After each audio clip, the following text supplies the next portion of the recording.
தமிழ் வழியில் நீட் பயிலும் மாணவர்களுக்கு வணக்கம். ஸோ எனக்கு உங்ககிட்ட ஒரு அன்பான வேண்டுகோள். என்னன்னா வீடியோவ பார்க்கக்கூடிய நீங்க, உங்களுக்கு தெரிஞ்ச தமிழ் மீடியத்தில படிக்கக்கூடிய 11 மற்றும் 12ஆம் வகுப்பு மாணவர்களுக்கு இந்த வீடியோவ பகிருங்க. நீங்க சப்ஸ்கிரைப் பண்ண தேவையில்ல. ஆனா இந்த வீடியோவ கண்டிப்பா உங்களுக்கு தெரிஞ்ச நண்பர்களுக்கு பகிருங்க.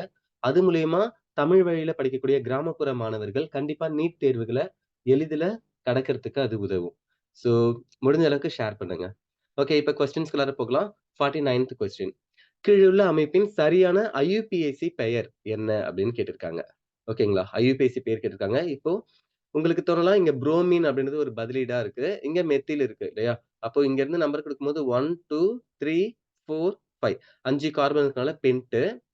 ஸோ புரோப்னு இருக்கு, பியூட், பென்ட். இந்த 2த்துல ஏதோ ஒண்ணு தான் வரும் இல்லையா? அதிகபட்சமான கார்பன் எங்க இருக்கு? 5 கார்பன்கள் இருக்கு சங்கிலியில. அப்ப 1, 2, 3, 4, 5 5 கார்பன் வரலாம். சரி. ஆனா 2வது விஷயம், இங்க இரட்டை பிணைப்பு இருக்கு. இந்த இடத்துல என்ன இருக்குன்னா, புரோமின் இருக்கு. இந்த 2த்துல யாருக்கு முன்னுரிமை தரணும்? யாருக்கு பிரிஃபரன்ஸ் தரணும் அப்படின்னு பார்த்தீங்கன்னா, டபுள் பாண்டுக்கு தான் பிரிஃபரன்ஸ் தரணும்னு சொல்றாங்க. இரட்டை பிணைப்புக்கு. சரியா?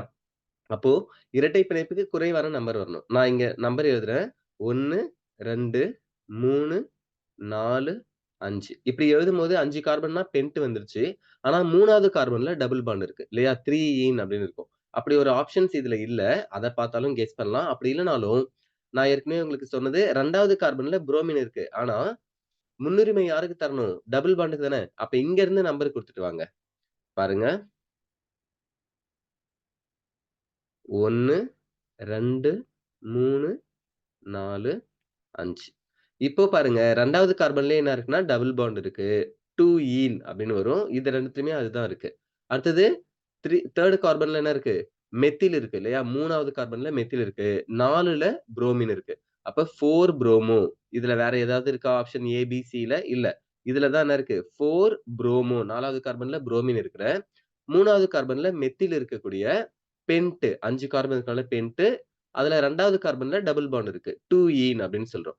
4 புரோமோ, 3 மெத்தில், பென்ட் 2 ஈன். எப்படி வந்துச்சுன்னு புரியுதா? சரி. அப்ப விடை இதுதான். ஓகே. 50வது கேள்வி. CH3 twice C double bond CH3 அப்படின்னு ஒரு சேர்மம். சரி. இது கூட என்ன பண்ணாங்கன்னா NOBR சேர்க்கிறாங்க. அப்படி சேர்க்கும்போது கிடைக்கக்கூடிய விளைபொருள், அதன் முக்கிய வினை விளைபொருள் எது? அப்படின்னு கேட்கிறாங்க. இந்த விளைபொருள் என்னன்னு தான் கேட்கிறாங்க. எய்ம்ஸ் 2019ல கேட்கப்பட்ட கேள்வி. சோ இந்த ஸ்ட்ரக்சர மட்டும் போட்டுடலாம். CH3 C CH3 double bond C இது கூட ஒரு H இருக்கு. ஒரு CH3 இருக்கு. இது கூட தான் என்ன சேர்க்க போறோம்? NOBR sorry NOBR. Okay. NOBR சேர்க்கிறோம். அப்ப என்ன நடக்கும்? இந்த இடத்துல எப்படி பிரேக் ஆகும்னு தெரியணும் இல்லையா? சரி. பிளஸ் மைனஸா பிரியக்கூடியது. பாருங்க. NO பிளஸ்ஸா இருக்கு.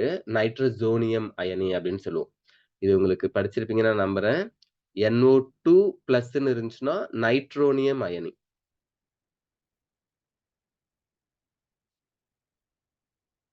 சரிங்களா? NO மட்டும் பிளஸ்ஸா இருந்துச்சுன்னா, கீழ NO2ன்னு இருக்கு. இது NO. NO மட்டும் இருந்துச்சுன்னா, அப்ப அதுக்கு பேர் என்னதுன்னா, நைட்ரசோனியம் அயனி அப்படின்னு சொல்லணும். சரிங்களா? இது 2மே அயனி தான். நேர்மின் அயனி இல்லையா? சரி. சோ நைட்ரோனியம் அயான், நைட்ரசோனியம் அயான் அப்படின்னு சொல்லுவோம். அப்ப NO பிளஸ்ன்னு இருந்துச்சுன்னா, NO பிளஸ்ன்னு இருந்துச்சுன்னா, இது நைட்ரசோனியம் அயான். புரோமின் அப்ப என்னவா இருக்கும்? புரோமைடு Br மைனஸா இருக்கும் இல்லையா? சரி. மார்க்கோனிக் ஆஃப் ரூல் உங்களுக்கு தெரியும் தானே? Negative part of the addendum. அதாவது மார்க்கோனிக் ஆஃப் விதி என்னது? Negative part of the addendum. வந்து இணையக்கூடிய சேர்மத்துல எது எதிர் குறியீட்டுல இருக்கோ, அது எப்பயுமே எங்க சேரும்னா, carbon having least number of hydrogen. Carbon எங்க குறைவா சாரி கார்பன்ல ஹைட்ரஜன் எங்க குறைவா இருக்கோ, இரட்டை பிணைப்பு கார்பன்ல, இப்ப இந்த கார்பன்ல பார்த்தீங்கன்னா, 1 ஹைட்ரஜன் இருக்கு. இந்த கார்பன்ல 2மே மெத்திலா தான் இருக்கு. 1 ஹைட்ரஜன் கூட இல்ல. இந்த மாரி ஹைட்ரஜன் எங்க குறைவா இருக்கோ, அந்த இடத்துல தான் நெகட்டிவ் பார்ட் மைனஸ் வந்து சேரும் அப்படின்னு சொன்னாங்க. இந்த விதிக்கு பேர் என்னது? மார்க்கோனிக் ஆஃப் விதி. சரிங்களா? அப்போ ஹைட்ரஜன் அதிகமா இருக்கிற இடத்துல எது சேரும் அப்படின்னா, பிளஸ் வந்து சேரும். சரிங்களா? ஃபைன். இந்த பிணைப்பு உடைஞ்சு இங்க வரும். சி மைனஸ் ஆகும். இந்த சி பிளஸ் ஆகும். இந்த பிளஸ்ல Br மைனஸ் வந்து சேருது. இந்த C- NO+ வந்து சேருது. அப்போ விடை எப்படி இருக்கும்னு உங்களால கெஸ் பண்ண முடியுதா? ஃபைன். இப்போ இதுக்கு பேர் என்னதுன்னா மார்கோனிக் ஆஃப். இதே இந்த இடத்துல hydrogen peroxide H2O2, Na2O2 sodium peroxide இந்த மாதிரி பெராக்சைடுகள் எடுத்துக்கிட்டாலோ, அல்லது யுவி லைட் அப்படின்னு எழுதியிருந்தாலோ, Hnew அப்படின்னு ஃபோட்டான் இல்லையா? Hnew இப்படின்ற எனர்ஜிய எழுதியிருந்தா, அதிக அளவுல வெப்பப்படுத்தினாலோ, யுவி லைட்டையோ, Hnewயோ பாஸ் பண்ணா பெராக்சைட்ஸ எடுத்துக்கிட்டா, இது எல்லாமே எனக்கு என்ன ஆகும்னா, பெராக்சைடு எஃபெக்ட் அப்படின்னு சொல்லுவோம். ஆன்டி மார்கோனிக் ஆஃப் மார்கோனிக் ஆஃப்க்கு மார்கோனிக் ஆஃப் விதி என்னன்னு நம்ம சொன்னோமோ, அதற்கு எதிரான ஒரு விளைபொருள தரக்கூடியதா இருக்கும். சரிங்களா? கராஷ் எஃபெக்ட் அப்படின்னு கூட நம்ம இத சொல்லலாம். சரி. சோ இதெல்லாம் எப்போ ஞாபகம் வச்சுக்கோங்க. யுவி, ஹச்னியூ இருந்தாலோ, பெராக்சைடுகள் ஏதாவது இருந்தாலோ, அல்லது அதிக அளவுல வெப்பப்படுத்தினாலோ, இந்த மாரி ஆன்டி மார்கோனிக் ஆஃப் நடக்கும். அப்படி இல்லாத பட்சத்துல நம்மளுக்கு என்னதான் நடக்கும்? மார்கோனிக் ஆஃப் தான் நடக்கும். அப்ப விடை என்னன்னு பாத்துடலாமா? விடை ஆப்ஷன் பி. எப்படி வந்துச்சுன்னு புரியுதா? இங்க பாருங்க. இங்க ஒரு மெத்தில் இருக்கு. சி இங்கேயும் ஒரு மெத்தில் இருக்கு. இந்த சில தான் எது வந்து சேரும்? பிஆர் வந்து சேருமா? அப்போ CH3 சி மேலேயும் ஒரு CH3 கீழ என்ன வருது? Br வருது. புரோமின். ஒற்றை பிணைப்பு. இரட்டை பிணைப்பு உடைஞ்சா ஒற்றை பிணைப்பா மாறிடுச்சு. இந்த Cல என்ன இருக்குன்னா, ஒரு ஹைட்ரஜன் இருக்கா? இந்த பக்கம் என்ன இருக்கு? ஒரு மெத்தில் இருக்கு. அப்ப எக்ஸ்ட்ரா எது வந்து சேருதுன்னா, NO நைட்ரசோனியம் அயனி வந்து சேருது. சரிங்களா? நைட்ரசோனியம் அயனி NO வந்து சேருது. இப்போ இதுதான் இங்க இருக்கக்கூடிய product. CH3 twice CBr CHNO CH3 அப்படின்னு குடுத்துருக்காங்க. சோ இங்க இருக்கிறது தான் இங்க சுருக்கமா எழுதியிருக்காங்க. அப்ப ஆப்ஷன் பி தான் ஆன்ஸர். புரியுதா? ஃபைன். நீங்க மார்க்கோனிக் ஆஃப் விதிய நல்லா ஞாபகம் வச்சுக்கோங்க. இத நீங்க 11த்லயே படிச்சிருப்பீங்க. ஆமா தானே? சோ இது ஞாபகம் இருந்துச்சுன்னா ஈஸியா ஆன்ஸர் பண்ணிடலாம். 51வது கேள்வி. இதில் எவற்றில் என்ட்ரோபியில் ஏற்படும் மாற்றம் எதிர்மறையானது அப்படின்னு கேட்கிறாங்க. என்ட்ரோபின்னா உங்களுக்கு தெரியும் இல்லையா? என்ட்ரோபின்னா என்னது? ΔS. இதனுடைய மதிப்பு எதிர்மறை அப்படின்னா என்ன அர்த்தம்? நெகட்டிவ் என்ட்ரோபி அப்படின்னு அர்த்தம். என்ட்ரோபி எப்பல்லாம் என்ட்ரோபி நேர்மறையா இருக்கும்ன்றது உங்களுக்கு தெரியும் இல்லையா?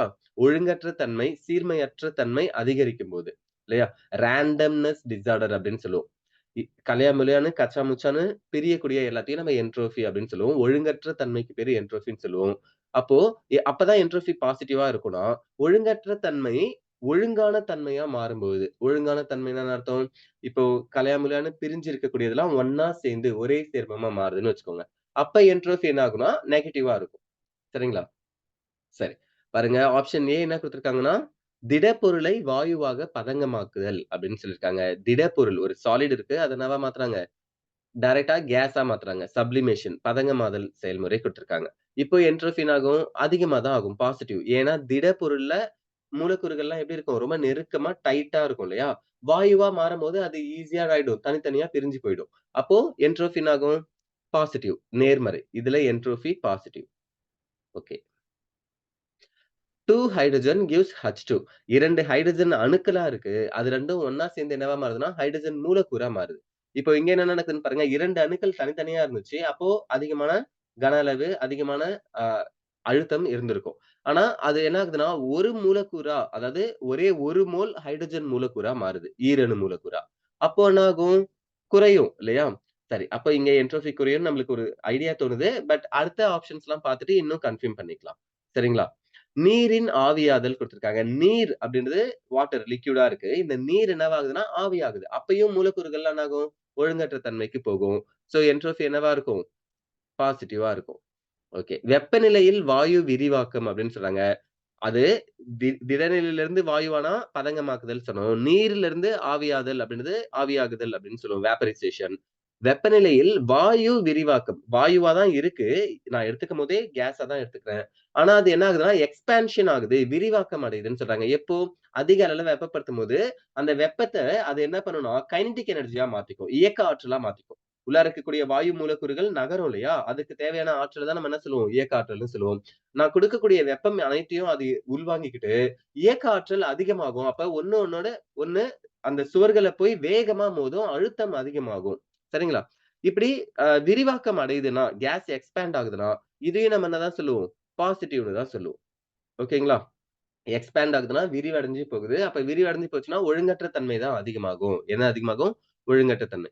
அப்ப முதல் option A, option C, option D. இந்த 3மே என்னதுன்னா என்ட்ரோபி பாசிட்டிவ்க்கானது. என்ட்ரோபி நெகட்டிவ் எதிர்மறையா இருக்கிறது எதுதான்? ஆப்ஷன் பி தான். சரிங்களா? அப்ப ஆன்ஸர் என்னது? ஆப்ஷன் பி அப்படின்னு சொல்றோம். சரிங்களா? பிணைப்பு உருவாக்கம் காரணமாக என்ட்ரோபி குறைகிறது. இங்க 2 ஹைட்ரஜன் அணுக்களுக்கு இடையில பாண்ட் ஃபார்ம் ஆகுது. ஹைட்ரஜன் மாலிக்யூலா மாறுது. ஹைட்ரஜன் மூலக்கூறா மாறுது. அதனால என்ட்ரோபி எதிர்மறையானது. நெகட்டிவ் அப்படின்னு சொல்றோம். ஈஸியா இருக்கா? சரி. 52வது கேள்வி. 2 chlorine gives chlorine molecule. 2 chlorine அணுக்கள் ஒண்ணா சேர்ந்து குளோரின் மூலக்கூறா மாறுது. என்ற செயல்முறையில் சரியான தேர்வு. இப்பதான் முன்னாடி கேள்வி நம்ம பார்த்தோம் 51ல. இப்போ இங்க என்ட்ரோபி என்ன ஆகுதுன்னு சொல்லிடலாமா டக்குன்னு?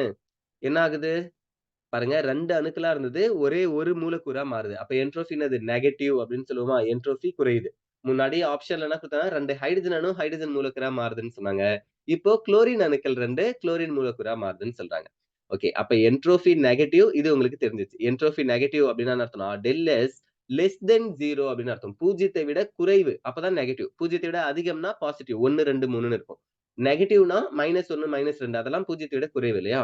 டெல் எஸ் லெஸ் தென் 0 எந்த 2 ஆப்ஷன்ல இருக்குன்னு பாருங்க. ஆப்ஷன் ஏல இருக்கு, ஆப்ஷன் சில இருக்கு. இதுல ஏதோ ஒண்ணு தான் ஆன்ஸரா இருக்கணும். ஓகே. 2வது சரியான தேர்வு எதுன்னு கேட்டாங்க. இப்போ இங்க இருக்கக்கூடிய செயல்முறை ஒரு தன்னிச்சையான செயல்முறைன்னு நம்ம நெனச்சுக்கிட்டா, அப்போ டெல் H உடைய வேல்யூ எப்படி இருக்கும்? யோசிச்சு பாருங்க. டெல் G உடைய மதிப்பு del G equal to del H minus T del S. Okay. இப்போ விடை பார்க்கலாமா? பாருங்க. விடை என்ன குடுத்திருக்காங்க? டெல் H லெஸ் தென் 0வா இருக்கு. ஏன்? இது ஒரு வெப்ப உமிழ்வினையாகும். குளோரின், குளோரின் மாலிக்யூலா மாறுது இல்லையா? இந்த ப்ராசஸே என்னது அப்டின்னா, வெப்ப உமிழ்வினை. எக்ஸோதெர்மிக் ப்ராசஸ்ன்னு சொல்றாங்க. சரியா? இத நீங்க படிச்சிருக்கணும்.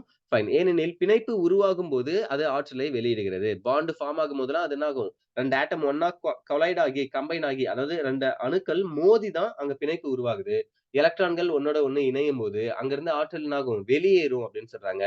வெளியேறக்கூடிய ஆற்றல வெப்ப உமிழ்வினை அப்படின்னு சொல்லுவோம். சரியா? ஹீட் எனர்ஜியா லாஸ் ஆச்சுன்னா எக்ஸோதெர்மிக் வெப்ப உமிழ்வினை. ஓகே.